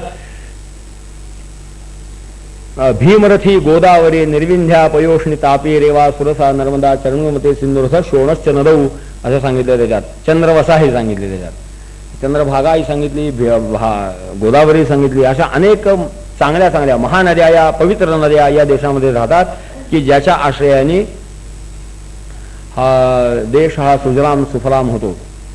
शतदृश चंद्रभागा मरुद्वृता वितस्ता असिकनी विश्वेती महानद्या असा चंद्रभागेचा उल्लेख पण भागवतामध्ये आहे. आणि या भारतवर्षाचं मोठं महात्म्य इथेही पुन्हा सांगितलंय. इथं महात्म्य काय सांगितलं भारतवर्षाचं? अहो अमेषाम किम कार्य शोभनम प्रसन्न एषाम स्वजित स्वयं हरिः यैर्जन्म लब्धम नृषु भारताजिरे मुकुंद सेवौपयैकम स्पृहाहिनः की ज्यांना भगवंताच्या चरणकमलाचीच भक्ती करण्याशिवाय दुसरं काहीही आवडीचं नाही असे अनेक महात्म्य या वर्षामध्ये झाल्यामुळे भगवंतांनी इथे अनेक अवतार घेतले. ज्ञात अज्ञात अनेक अवतार घेतले. नाहीतरी खरीच गोष्ट आहे म्हणले की ज्या प्रदेशामध्ये भगवंताची हरिकथा नाही, न यत्र वैकुंठ कथा सुधा बघा, न साधवो भागवतास्तदाश्रयाः, न यत्र यज्ञेशमखा महोत्सवा, सुरेश लोकोपि न वैससेव्यताम् की जिथे भगवंताच्या गुणानुवादाची हरिकथा होत नाही, जिथे संत महात्मे राहत नाहीत, भले ती इंद्राच्या अमरपुरी का असेना, काय करायचे त्याचा उपयोग काय म्हणले त्याला, असं मोठं महात्म्य या भारतवर्षाचं आहे. संतांनी सुद्धा अनेक ठिकाणी असं म्हणले की देवता लोक सुद्धा इथे येतात, त्या भूमीमध्ये येतात. आपण मागे त्याचा विचार केला तेव्हा पुढे शुकाचार्य सांगतात की हे राजा, असं ज्या सगरपुत्रांनी तो जो अश्वमेधाचा घोडा शोधण्याकरता जे उत्खनन केलं, खणून काढलं, त्याच्यामध्ये जी द्वीप तयार झाली ती द्वीप सांगतो म्हणले. आणि त्याच्यात आश्चर्य, एक चमत्कार कुतूहल असं आहे की त्याच्यामध्ये सिंहल आणि लंका दोन द्वीप सांगितली. आपण सामान्यतः एक मानतो की लंका आणि सिंहल आपण एकच मानतो, यांनी दोन मानले. स्वर्णप्रस्थ, चंद्र शुक्ल, आवर्तन, रमणक, मंदर, हरिण, पांचजन्य, सिंहल आणि लंका. म्हणजे श्रीलंकेचा प्रश्न करायची सुटून जाईल की ज्यांना तिथले आहेत त्यांनी लंका घ्यावी, दुसऱ्या लोकांनी सिंहल द्वीप घ्यावं. पण अशी दोन द्वीप होती. भौगोलिक अज्ञान कसं वाढलंय एवढा करता सांगतो की असे संदर्भ आहेत की सिंहल आणि श्रीलंका आपण एक मानतो, एक नाहीयेत. इथे दोन स्पष्ट उल्लेख केले. असे दोन वेगवेगळ्या आठांमध्ये याची वर्णन आहे. तेव्हा असं या भारतवर्षाचं वर्णन केलं. आता बाकीची जी होती जम्बूद्वीपा व्यतिरिक्त आणखीन द्वीप, त्याची थोडक्यात माहिती सांगतो. तर सुवर्णमय प्लक्ष द्वीप जे सांगितलं होतं तिथे सुवर्णमय प्लक्ष वृक्ष आहे, त्याच्यामुळे त्याचं नाव हे पडलं. तिथे अग्निदेव राहतात त्या द्वीपावरती. आणि या प्रियव्रताचा जो एक मुलगा होता, त्या प्रत्येक मुलाला एक एक द्वीप सांभाळायला दिलं होतं. ते इध्वजित नावाचा मुलगा होता. तिथं शिव, यव, सुभद्र, शांत, क्षेम, अमृत आणि अभय असे 7 पर्वत आहेत. एक मोठं आश्चर्य आहे, या सगळ्या द्वीपांची योजना 7 भागात केली. 7 पर्वत सांगितलेत, 7 महानद्या सांगितल्या आहेत. सप्तारे, चक्रे, परिवर्तमाने सृष्टीचं वर्णन करताना आसिवाम सुक्तात सुद्धा 7चाच उल्लेख केला. खूप ठिकाणी 7चा उल्लेख आहे. तेव्हा हे नेमकं 7 काय माहित नाही, खरं 6 किंवा 8 चाललं असतं. तो हेक्झॅगॉन किंवा ऑक्टोगॉन हा ते स्थिर चक्र होण्याकरता उपयोगी आहे. हे 7 काय प्रकरण आहे लक्षात येत नाही, परंतु काहीतरी गूढ आहे याच्या मागे. हे 7 वर्णन फार आहे, प्रत्येकाची 7च आहेत. अशा या हे 7 मुलं होती कोणाची, या इद्मजिव्हाची. आणि याला पुन्हा त्यांनी त्या द्वीपाचे 7 भाग केले. तिथं मणिकूट, वज्रकूट, इंद्रसेन, ज्योतिषवान, सुपर्ण, हिरण्यठीव, मेघमाल हे पर्वत होते. त्यांनी ते 7 वाटले. आणि तिथे अरुणा, निर्मणा, अंगिरसी, सावित्री, सुप्रभाता, रतंभरा, सत्यंभरा या 7 महानद्या होत्या. हे वर्णन त्या प्लक्षद्वीपाचं होतं. तिथले लोक भगवान सूर्याची उपासना करतात. पुढे प्लक्षद्वीपाच्या पुढे शाल्मली द्वीप आहे. त्या शाल्मली द्वीपामध्ये भगवान गरुडाचं निवासस्थान सांगितलंय. यज्ञबाहू हा तिथला अधिपती होता. मग पुढे असेच त्याची 7 मुलं, 7 पर्वत, 7 नद्या, असं प्रत्येक द्वीपाचं इथं त्यांनी सांगितलंय. पुढे कुशद्वीप आहे, तिथं घृताचा समुद्र आहे, त्याचा अधिपती हा हिरण्यरेता आहे. पुढे क्रौंच द्वीप आहे, तिथे दुधाचा समुद्र आहे. तिथं क्रौंच नावाचा एक मोठा पर्वत आहे. घृतपृष्ठ हा त्याचा अधिपती आहे. तिथले पुरुष, ऋषभ, द्रविण, देवक नाव ह्या प्रत्येक द्वीपामध्ये 4 वर्ण सांगितलेत आणि ते वर्ण आपल्यापेक्षा वेगवेगळ्या नावाचे आहेत. म्हणून या क्रौंच द्वीपामध्ये पुरुष, ऋषभ, द्रविण आणि देवक नावाचे 4 वर्ण आहेत आणि या 4ही वर्णाचे लोक आपोदेवतेची पूजा करतात, जलरूपाची पूजा करतात. पुढे शाकद्वीप आहे, तिथं ताकाचा समुद्र असं मानलंय. तिथं मेधा तिथी नावाचा प्रियव्रताचा मुलगा अधिपती आहे. तिथं ऋतव्रत, सत्यव्रत, दानव्रत आणि अनुव्रत या वर्णांचे 4 महात्मे राहतात की जे वायुरूप श्रीहरीची पूजा करतात. पुढे पुष्कर द्वीप आहे, जिथं गोड पाण्याचा समुद्र आहे. तिथं अग्नीच्या झोप जशी दिसते तसे एक तेजस्वी लाखो पाकळ्यांचे एक मोठं पुष्कर आहे, कमळ आहे आणि म्हणून याला पुष्कर द्वीप असं म्हणतात. त्याचा अधिपती वीतिहोत्र हा मुलगा होता त्याचा. तिथे ब्रह्मस्वरूप भगवान विष्णूची आराधना करतात. या द्वीपांच्या पलीकडे लोकालोक नावाचा एक पर्वत आहे. या लोकालोक पर्वत या सूर्यकिरणांनी प्रकाशित होणारा भाग आणि अप्रकाशित होणारा भाग याच्या संधिस्थानावरती आहे. या लोकालोक पर्वतापर्यंत सूर्याचे किरण जातात. आता हे आजच्या विज्ञानाने कुठे अंतर जाणारे कोणाला माहिती. आपल्या सूर्याचा प्रकाश कुठपर्यंत जातो तिथं हा लोकालोक पर्वत आहे. तिथपर्यंत हे वर्णन जाऊन पोचलंय. आणि हे जे सगळा लोक आहे हा सांभाळण्याकरता ब्रह्मदेवानी ऋषभ, पुष्करचूड, वामन आणि अपराजित नावाचे 4 दिग्गज ठेवलेत. हत्ती आपण मानतो ना असे ते 4 दिग्गज आहेत. म्हणून त्यांचं ऐश्वर्य वर्णन केलंय, त्यांचं सामर्थ्य वर्णन केलंय. अर्थात हे जे सगळं वर्णन सांगितलं, एक बारीक सूत्र सांगितलं की याची संगती कशी असावी. ते असं म्हणले, सूर्येण हे विभज्यन्ते दिशःखम जौर्मही भिदा स्वर्गापवर्गौ नरका रसौ कांसीच सर्वशः. की हे जे अंतरिक्षाचं वर्णन आहे की आज हे मी जे म्हणलो ना की असं कुठेतरी एकदम चमकायला होतं की ही वस्तुस्थितीशिवाय स्वीकारली. काय रेफरन्स काय याला, अंतरिक्षातली अंतर सांगायची कशी, उजवीकडे, डावीकडे, खालीवर, पूर्वेला, पश्चिमेला काहीतरी गृहीत धरावं लागतं. तर गृहीत धरले ही सूर्यमाला गृहीत धरली की या सूर्याच्या द्वारा ज्या दिशा निर्माण झाल्या त्या दिशांचा आम्ही आधार इथे घेतलेला आहे. म्हणजे त्यांनाही ज्ञान आहे की असं आधाराला काही घेऊन त्याच्या आश्रयाने दिशा सांगतात. नंतर अंतरिक्षात सांगणं अवघड आहे. अंतरिक्षाचा नकाशा काढायचा कशाने, तर या सूर्यमालेच्या आधाराने काढा असं जणू इथे सूत्र सांगितलं त्याने. पुढे 20व्या अध्यायामधलं वर्णन आहे की हा जो सूर्य आहे, हे जम्बूद्वीपांचं वर्णन झालं. हा जो सूर्य आहे त्याची गती कशी, तारका समूह त्यांच्या गती कशा याचा विचार करून आपण थोडं नामस्मरण करू. श्रीराम जय राम जय जय राम.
या सूर्याच्या प्रवासाचं, सूर्यमालिकेचं म्हणा, या नक्षत्र समूहाचं वर्णन करताना शुक महाराज एक आता रेफरन्स लाईन पुन्हा बदलतात, आधार सांगतात. एतावानेव भूवलयस्य सन्निवेशः प्रमाण लक्षतो व्याख्यातः. की आता हे पृथ्वीचं प्रमाण सांगितलं, या पृथ्वीचे वर्ष सांगितले. आता या पृथ्वीच्या अपेक्षेने सूर्य नक्षत्रादी ग्रहांचे गणित तुला सांगतो म्हणजे. आणि मग पृथ्वीच्या अपेक्षेने आता ग्रहांचं गणित सांगायला सुरुवात केली. हे असंच आहे, अनेक गोष्टी अज्ञात आहेत, नेमक्या माहीत नाहीत. ज्या ज्ञात आहेत आणि ज्या आज वस्तुस्थितीला धरून आहेत अशा वाटल्या तेवढ्याचा उल्लेख आपल्या पुढे करतो की या भूलोकाच्या अपेक्षेने आणखीन एक द्यूलोक आहे आणि या भू आणि द्यूलोकाच्या मध्ये अंतरिक्ष लोक आहे आणि अंतरिक्ष लोकामध्ये हा सूर्य नक्षत्रादींच्या गती चालतात. तेव्हा अजून आपल्याला द्यूलोक सापडला नाही, अंतरिक्षापर्यंत आपण जाऊन पोहोचलो. अंतरिक्षातल्या ह्या ग्रह नक्षत्रांचं आता गणित आधुनिक विज्ञानाच्या आश्रयाने सुरू झालं. त्याचा द्यूलोक नेमका कुठे किती पुढे आपल्याला माहित नाही, परंतु तो उल्लेख भागवतामध्ये आहे. त्याच्यामध्ये हा द्यूलोक आहे. भगवान सूर्य फक्त प्रकाश द्यायचं काम करत नाही, तर तो उष्णताही देतो, हे भागवतकार म्हणतात. आणखी काय सांगतात की या पृथ्वीच्या अपेक्षेने, आता या सगळ्या गोष्टी पृथ्वीच्या अपेक्षेने, पृथ्वीवरच्या माणसांशी बोलतायत, तर पृथ्वीच्या अपेक्षेने सूर्य त्याच्या गतीप्रमाणे पृथ्वीवरच्या दिवसाचे समान, कमी आणि अधिक असे भाग करतो. आपले दिवस तसेच चालतात. त्याचं पुन्हा स्पष्ट सांगितलंय की हे दिवस रात्र लहान मोठे असे गणित आहे म्हणले, असं मनमानी तसं चालत नाही. ज्यावेळेस मेष आणि तुला या राशीला सूर्य असतो त्यावेळेस दिवस सारखे असतात बघा. वर्षातनं 2 वेळा दिवस आणि रात्र समसमान असते. ते काहीतरी आधुनिक विज्ञानाने 1 जून महिना आणि डिसेंबर महिना, 21 जून आणि 21 डिसेंबर असं काहीतरी आहेत. काय मला नेमके महिने माहित नाही, ते इंग्रजी तारखांचा मला जरा संपर्क नाही फारसा. त्याच्यानंतर ज्यावेळेस वृषभादी ज्या राशी आहेत तिथं प्रत्येक महिन्यात सूर्य जातो, तसतसा हळूहळू रात्र कमी होत जाते आणि दिवस वाढतो. तसंच होतं बघा.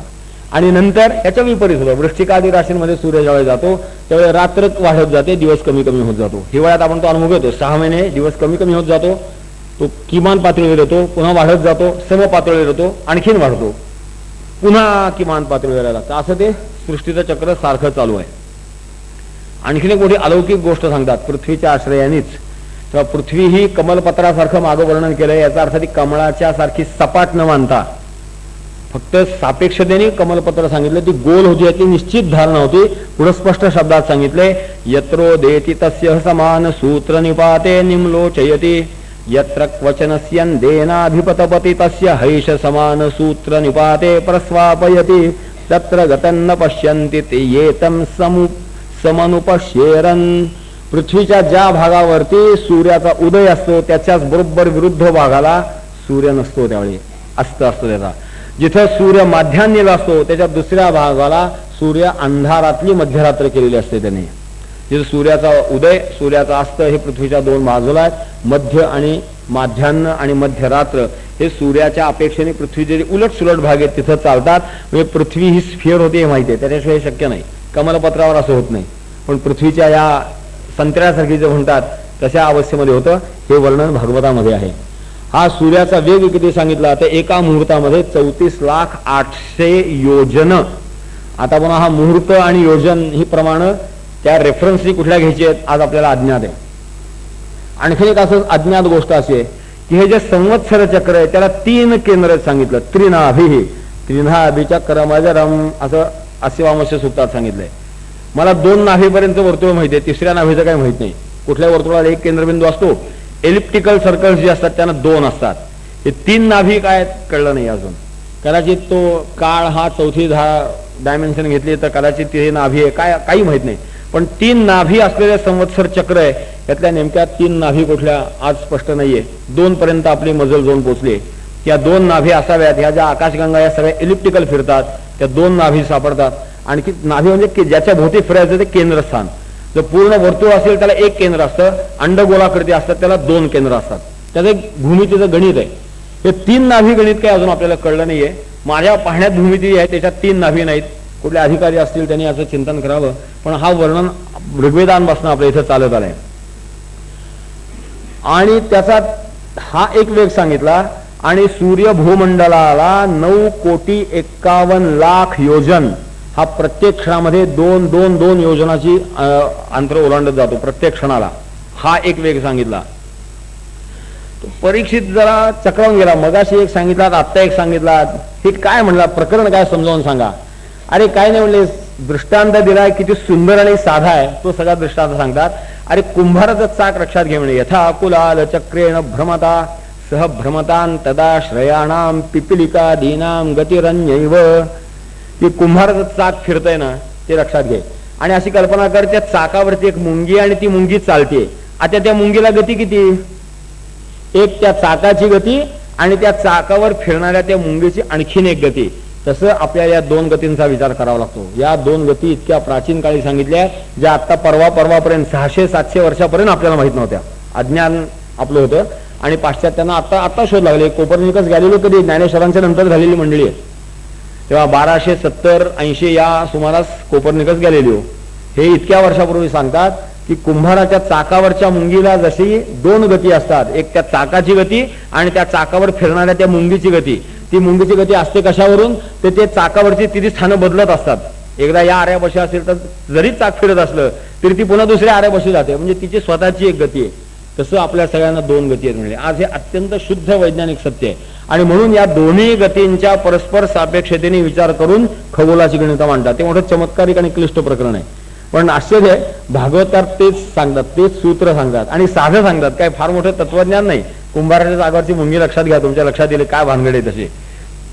असा हा सूर्य सगळ्या लोकांचा आत्मा आहे. सूर्यमात्मा जगतस्थुषश्च डोळा ये आत्माई असं ऋग्वेदाने वर्णन केलंय. हा 12 महिन्यांचं उपभोग घेतो.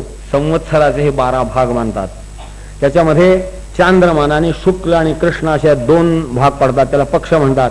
याच पक्षाला पितृमानाला दिवस आणि रात्र असं म्हणतात, किंवा सौरमानाने त्याला 2.25 नक्षत्राचा काळ असं म्हणतात. हे सगळं आत्ता आधुनिक पंचांगाला धरून याच्यात एकाही शब्दाचा अंतर नाही. आश्चर्याची गोष्ट आहे. त्यातल्याच या 2-2 महिन्याचा भाग केला तर ऋतू होतो. 6-6 महिन्यांचं एक आयन होतं. हा कालाचा विभाग ऐकताना आपण लक्षात घेतलं. पुन्हा आणखीन असंच आहे, संवत्सराश्च परिवत्सराश्च ते हर गणा असं ते त्रिसुपर्णात म्हणतात. ही जी संवत्सराचे आणखीन प्रकार सांगितलेत आज आपल्याला ज्ञात नाहीत. आपण फक्त सूर्याचं एक संवत्सर मानतो. कदाचित या सगळ्याचं मिळून आणखीन एक परिवत्सर आहे, त्याच्या पुढे आणखीन एक इडावत्सर आहे आणि आणखीन एक अनुवत्सर आहे. अशी 4 वर्ष सांगितलेत भागवतकारांनी. काय आहेत आपल्याला माहित नाही. आपल्याला संवत्सराचा हिशोब माहितीये, परिवत्सर ऐकून माहितीये त्रिसुपर्णातनं. पुढचे 2 ऐकून सुद्धा विसरलो आम्ही, माहित नाही. अशी अवस्था आहे. चंद्राची गोष्ट कधी सांगतात, आणि चंद्र हा सूर्याच्या अपेक्षेने पृथ्वीवासियांच्या दृष्टीने फार जोरात जातो म्हणले. जे सगळं चक्र सूर्य 1 वर्षात फिरतो, चंद्र 1 महिन्यात फिरतो म्हणले. सूर्य जो 1 महिना जातो तो हा 2.25 दिवसामध्ये फिरतो. हे मुहूर्त आणि राशीचक्र सांगतात की चंद्र एकेका राशीमध्ये, सूर्य जो 1 महिना असतो तर चंद्र एका दिवसात असतं. आणि ती नक्षत्र सांगतात तिथे. हा चंद्र 16 कलांनी युक्त आहे. मुळात चंद्र आहे तसाच आहे, फक्त त्याची दृश्यमान होणारी ही कला आहे असं म्हणतात. हेही ज्ञान आपलं होतं की चंद्र झिजतो असे जरी वर्णन असलं तरी ते सगळं अर्थवाद आहे. त्याची वस्तुस्थिती या लोकांना माहीत होती. त्याला ज्ञानेश्वरीमध्ये सुद्धा पुरावा आहे. चंद्र अमावस्येला असतो का नसतो, तर झिजत गेला असता चंद्र संपला असता. ज्ञानेश्वर महाराज म्हणतात, अवसेच्या दिवशी भेटली बिंबे दोन्ही जैशी, की अमावस्येच्या दिवशी चंद्राचं बिंब नसतं, नाही असतं, पण ते सूर्याच्या बरोबर असतं म्हणून दिसत नाही. हे काय खगोलशास्त्राचा संदर्भ. तेव्हा चंद्र आपल्याला झिजतो वर्णन आहे. वर्णन कशी असतात आणि वस्तुस्थिती कशी असते असा फरक असू शकतो. पण माणसाच्या लेखी चंद्र झिजला, चंद्र वाढला, ठीक आहे, तसंच सांभाळ. बाकी खगोलशास्त्राची क्लिष्टता करायची काय सामान्य माणसाला. आपण त्या शेष शब्दावरती विचार केला तो असाच आहे. सामान्य माणसाला सामान्य ज्ञान, विद्वान माणसाला अधिक विद्वत्तापूर्ण ज्ञान. तसं आहे. तेव्हा चंद्र हा झिजत नसतो, तो असतोच. फक्त त्याचं प्रगटीकरण हे कलारूपाने होतं. आज प्रतिपदेची कोरे, उद्या द्वितीयची, तृतीयची वाढत जाते, कमी होत जाते. हे असं सारखं त्याचं चालू असतं. तसाच एक अंगारक नावाचा मंगळ ज्याला म्हणतात तो एक ग्रह आहे म्हणे. त्याची गती राशी सगळं ते सांगितलंय. बृहस्पतीचं सांगितलंय, शनीचं सांगितलंय, कश्यपादी सप्तर्षी सांगितलेत. हे त्या ध्रुवलोकाला प्रदक्षिणा करतात. अशा सगळ्या या गोष्टी सगळ्या आज आपल्याला जाणून घेण्यासारख्या आहेत. मधल्या अनेक गोष्टी आहेत की ज्या कळतच नाहीये, त्याचा संदर्भ लक्षात येत नाही, काय प्रकरण काय चाललंय. आणि असं सगळं ते गद्य रूपामध्ये आहे. वाचायला थोडंसं क्लिष्ट आहे, समजायला त्याहूनही अवघड आहे. तेव्हा याच्यानंतर ते शिशुमार चक्राचा उल्लेख आला होता ध्रुव कथेमध्ये. त्याचं वर्णन करतात की नक्षत्र मंडलाला अधिष्ठान काय, तर शिशुमार चक्र हे अधिष्ठान याला. तेव्हा हा जो ध्रुवलोक आहे, हा ध्रुवलोक या शिशुमार चक्राच्या केंद्रस्थानी भगवंतांनी ध्रुवा करता निर्माण केला. त्यावेळी आपल्याला आठवत असेल ध्रुव आणि भगवंताचं जे बोलणं झालं की आजपर्यंत इथं कोणाला स्थान दिलं नाही म्हणते, पण आज तुला मी देतो. की त्या शिशुमार चक्राच्या केंद्रस्थानी ध्रुवाला स्थान दिलं. तो शिशुमार चक्राचं केंद्र आहे. तेव्हा त्याच्या ध्रुवाची आज आपली अपेक्षा बघितलं तर आपल्या लक्षात येतं की आपण काही या वर्तुळाच्या फार बाहेर नाहीत, फार आताही नाही आहोत. आकाशगंगेमध्ये सूर्यमालेची स्थिती तशीच सांगितली की ती केंद्राच्या जवळही नाहीये आणि परिघाच्या जवळण्याची मध्येच कुठेतरी आहे. तेव्हा ध्रुवाच्या आदर संदर्भाने तेही येतात. उत्तानपादाचा जो परमभक्त ध्रुव होता त्याच्या कथेमध्ये आपण ऐकलं असेल की त्या ध्रुवस्थान हे त्याला दिलं. आणि हे सगळे ग्रह नक्षत्र आदी ज्योतिर्गण त्याच्या भोवती फिरत असतात, अहर्निश फिरत असतात. आणि या ध्रुव लोकाला जणू त्याचा आधारस्तंभ मानलाय की त्याच्या आधाराने फिरत असतात, की जसं आसाच्या आधाराने चाक फिरत असतं. भोवऱ्याला काहीतरी खाली आरा लागतो, तसं हे ध्रुवलोक हा या सृष्टीचक्राचा आरा आहे. आपल्याला जे व्यक्त असलेलं सृष्टीचक्र आहे, आपलं जे ब्रह्मांड आहे, नक्षत्र ज्योतिर्गण नक्षत्र मंडल आहे, त्याला शिशुमार चक्र असं म्हणतात, त्याचा हा आरा आहे ध्रुवस्थान. आता हा भगवंताच्या योगमायेपासून निर्माण झालेलं शिशुमार चक्र जे आहे हे कुंडलीसारखं औट वेटाळ्याचं आहे. मग त्याच्या सगळ्या अंगोपांगांचं वर्णन केलं. ही नक्षत्र मंडळ सांगितली की त्याच्या शेपटाच्या ठिकाणी ध्रुव आहे आणि मग तिथून ती पुढे सगळी फिरते. मध्यभागामध्ये प्रजापती आहे, अग्नी, इंद्र आणि धर्म आहेत. पाठीवरती मूल, पूर्वाषाढा, उत्तराषाढा या नक्षत्रांचा अजवीथी नावाचा समूह आहे. पोटामध्ये आकाशगंगा आहे. आता इथं पुन्हा निसटलं. आपण हे सगळं आकाशगंगेमध्ये मानतो आणि हे या शिशुमाराच्या पोटात आकाशगंगा मानतात. म्हणजे आणखीन काहीतरी व्यापक असेल, माहित नाही आज आपल्याला काय ते. त्याच्या कटिभागी पुनर्वसू आणि पुष्य नक्षत्र आहेत. मागच्या उजव्या डाव्या पायाला आर्द्रा आणि अश्लेषा नक्षत्र आहेत. असं हे सगळं आहे. एतदुहैव भगवतो विष्णू सर्वदेवतामयम. हे सगळं भगवान विष्णूचंच सर्वदेवतात्मक स्वरूप आहे. या प्रत्येक ज्योतिर्नक्षत्रांच्या ठिकाणी जी अधिष्ठात्री देवता आहे, या भगवान विष्णूचाच एक कलावतार, अंशावतार किंवा त्याने नियुक्त केलेली स्वस्वरूपाची एक देवता आहे. आणि त्या सूर्याच्या स्तुतीमध्ये हेच आपण ऐकलं की ध्येय सदा सवित्र मंडल मध्यवर्ती नारायण, अशीच आपण प्रार्थना करतो की या सवित्र मंडल मध्यवर्ती नारायणाची आम्ही पूजा करतो, उपासना करतो. तेव्हा असं मोठं हे या सूर्याच्या भ्रमणाच्या नक्षत्रादी वर्णन केलेत. इथं नक्षत्र सांगताना 27च्या बरोबर आणखीन एक अभिजित नावाचं नक्षत्र सांगितलंय. अभिजित इत्यादी नक्षत्र आहेत आणि हे पुढे अभिजित नक्षत्र मावळणार आहे हेही ज्ञान भागवतकारांना होतं. आणि पुढे 27 नक्षत्र, अश्विनी भरणी आपण मानतो ती 27 नक्षत्र आहे. त्याच्याबरोबर एक अभिजित नक्षत्र होतं. भगवंताचा एक विवाह या अभिजित नक्षत्रावरती झालाय. पुढे 90व्या दशमस्कंधाच्या 90व्या अध्यायामध्ये ते येईल, तेव्हा आपण त्याचा विचार करू. मला आता आठवत नाही कोणाशी झाला तो, बहुतेक लक्ष्मणा असावी. अभिजित नक्षत्रावरती तो विवाह झाला भगवंताचा. नंतर या राहूची गती सांगितली. हा अमावस्या आणि पौर्णिमेला या सूर्य आणि चंद्रावरती आक्रमण करतो, ती कथा सांगितली इथे. पण हे आक्रमण कसं असतं काय नाही ते बरोबर त्याला इथं शास्त्रीय चिकित्सा सांगतात की हे मुहूर्तभर आक्रमण असतं. हे कमी जास्त परिस्थितीप्रमाणे होऊ शकतं आणि त्यालाच पृथ्वीवरचे लोक ग्रहण लागतं असं म्हणतात. मग त्या ग्रहणाची ही सगळी गती कशी असते काय नाही आजही ते अजूनही चालू आहे. बघा आश्चर्य की नाही की खगोल विज्ञान नाही आपण म्हणतो, पंचांगामध्ये पुढल्या वर्षीचं ग्रहण आज कोणत्या मिनिटाला कसं लागणार आहे, कोणत्या दिशेने लागणार आहे, कोणत्या दिशेने सुटणार आहे, या सगळ्याची माहिती दिली असते. काहीतरी एक अचूक गणित होतं आणि तुम्ही घराला लावून पहा ते तसंच असतं की 2:32 स्पर्श होईल, इथं मध्य होईल, इथं मोक्ष होईल, एवढा सूर्य झाकलेला दिसेल, असा दिसेल, तो असा झाकत जाईल, असा उघडत जाईल, असं सगळं बारकाव्याने सांगितलं असतं. बिलकुल तसंच होतं आणि तरी सुद्धा आम्ही आमच्या लोकांना नावं ठेवतो. मोठ्या आश्चर्याची गोष्ट आहे. एक लक्षात घ्यावं, एक मुद्दाम ग्रहणाचा विषय असाच आहे की ते सांगितलेले असं सगळं पाळावं का पाळू नये, खावं का खाऊ नये ग्रहण काळात, तर खाऊ नये असं माझं मत आहे. का खाऊ नये तर खाल्ल्याने काय होतं, लगेच काही होत नाही. पण ज्या अर्थी हे महात्मे इतकं अचूक गणित करून सांगतात त्या अर्थी त्यांची बुद्धिमत्ता आपण समजतो इतकी सामान्य नाही. एवढं तर पटतंय आपल्याला की मिनिटामध्ये बरोबर सांगतात. मग त्या महात्म्याच्या पूर्ण शब्दावर विश्वास का नाही ठेवायचा. समजा आज ग्रहणात काही खाल्लं, म्हातारपणी ते बोकांडी बसलं आणि असे काही रोग होतात बघा, कुठल्याच औषधाने बरे होत नाहीत, न जाणो असले कसे तरी फळ असतील, तेव्हा टू आर ऑन सेफर साईड. उपाशी झालं तर काय बिघडतं 4 तास. माणसं वर तोंड करून विचारतात. नाही, काही अशी मंडळी आहेत की जेवायला बोलवतात, या माझ्याकडे डबे घेऊन या म्हणतात, आपण काय ते खायला करू खाऊ. काय होतं ग्रहणात, होत काही लगेच काय होतंय, मनुष्याच्या शरीराचं ते वैशिष्ट्य आहे. पण ज्या अर्थी या महात्म्यांनी हे सगळं गणित सांगून सांगितलंय त्याचा वेधकाल इथपासून आहे. शक्यतो अशा माणसांनी हे पाळावं. मग रोगी, वृद्ध, गर्भवती स्त्रिया त्यांनी इतका काळ पाळावं, यांनी हे बघावं, यांनी हे बघू नये, या राशीच्या लोकांना ते चांगलं असतं, वाईट असतं, असं सगळं सांगितलंय. त्यातले थोडे अनुभव येऊ शकतात, काही तर स्पष्ट आहेत. तर म्हणजे अज्ञात सगळ्यांनाच आहे. होतं हेही माहित नाही, होत नाही हेही माहित नाही, तर मग विश्वास का ठेवू नये. आणि म्हणून आपल्या सनातन पद्धतींवरती जे धर्मशास्त्र संमत आहेत त्या पटवत न पटवत त्याचं आचरणात आणण्याचा प्रयत्न करावा. कधीतरी बुद्धीला उजाडेल. जसं त्या प्रार्थनेत केली की नाही, ज्यावेळेला भगवंताचा हात डोक्यावर लागेल त्यावेळेला ते उजाडेल. तोपर्यंत कसं ती माया कळायची कशी, तेव्हा कळलं नाही म्हणून ते खोटं मानायचं धाडस आपण करू नये. आपलं त्याच्यात अहित आहे. तेव्हा कल्याणकर मार्ग आहे, या महात्म्यांच्या शब्दावरती विश्वास ठेवावा.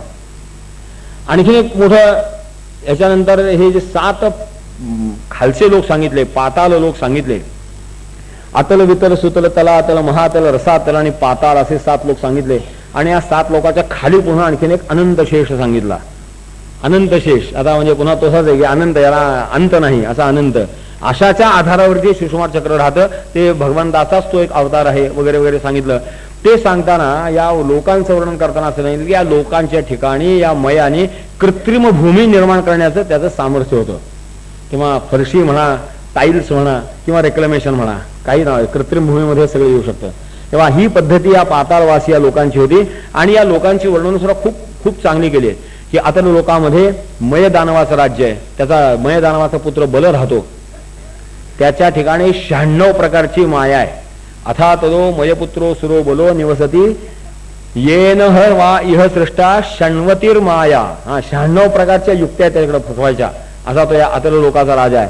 त्याच्या खाली वितल लोकामध्ये हाटकेश्वर नावाच्या भगवान महादेवाचा एक अंशावतार राहतो, त्यांचे पार्षद भूतगण तिथे राहतात. इथं ती एक हाटकी नावाची नदी वाहते आणि या नदीपासून अग्निक प्रक्रियेने, नुसतं अग्निक प्रक्रियेने म्हणलंय, हाटक नावाचं सोनं निर्माण होतं.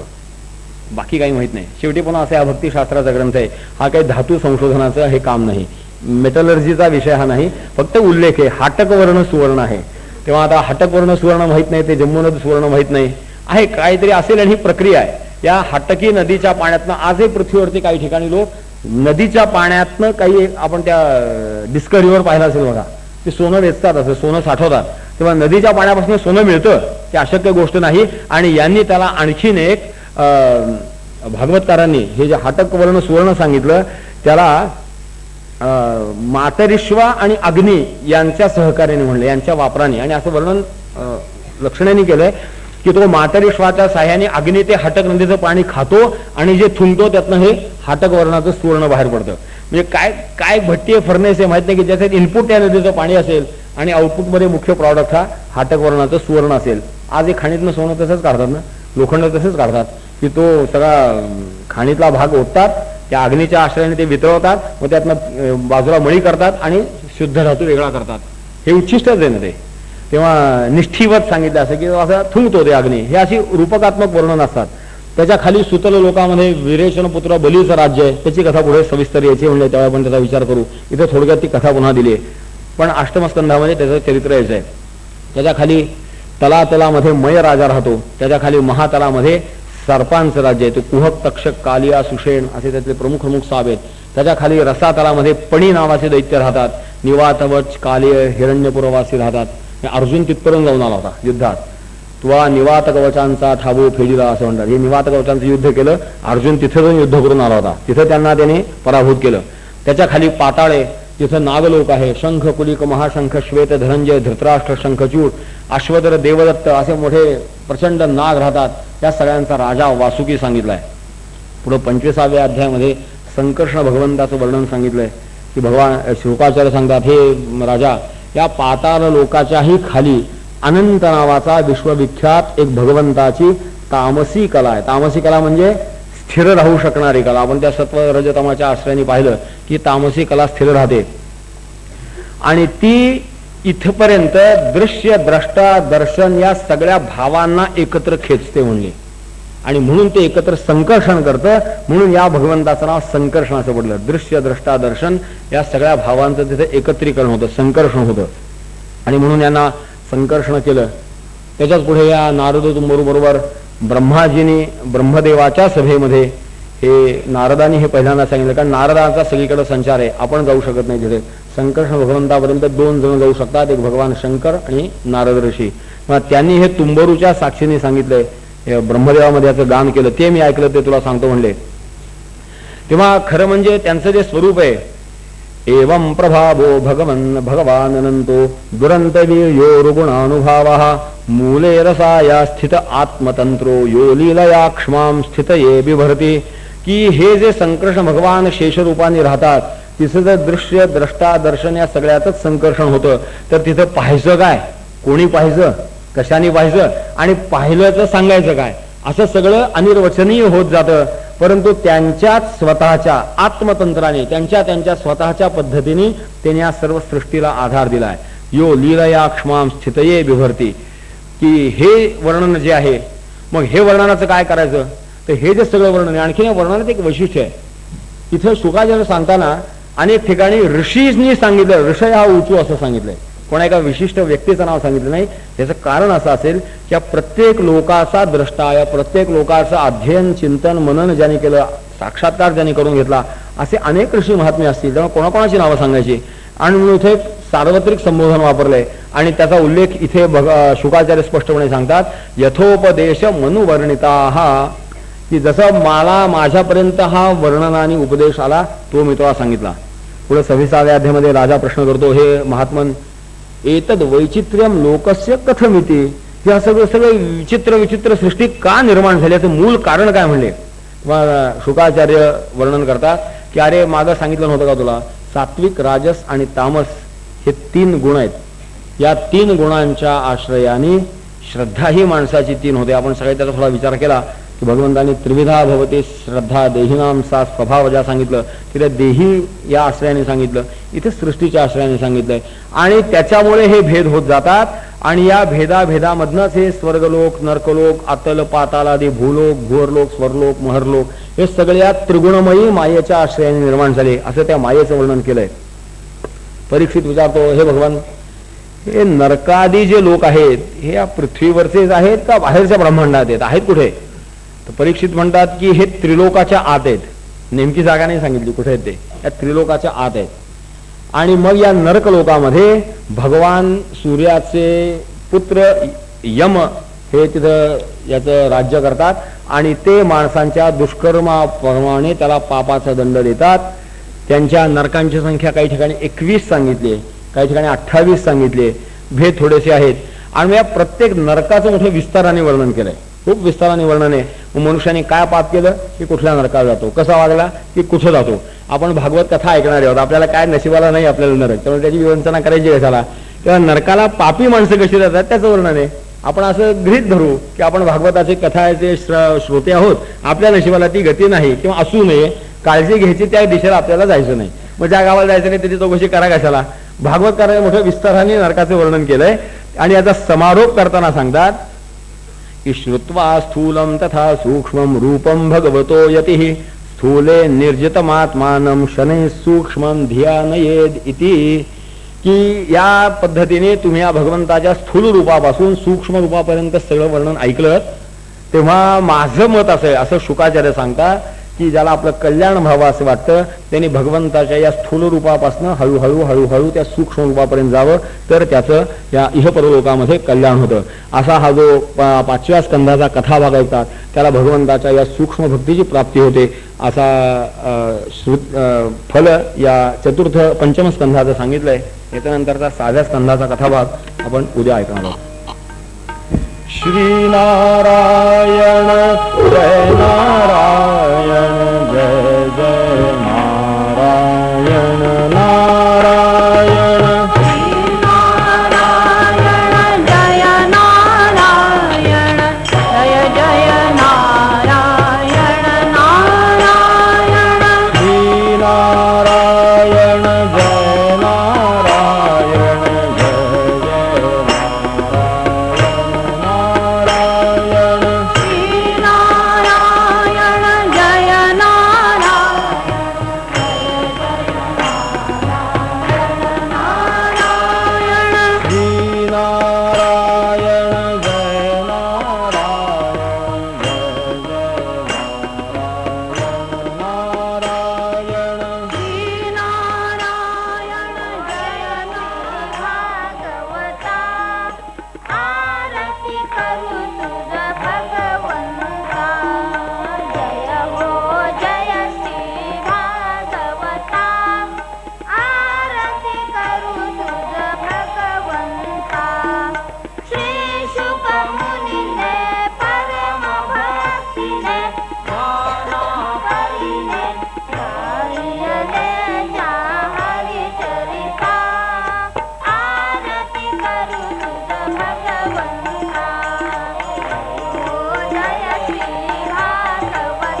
हा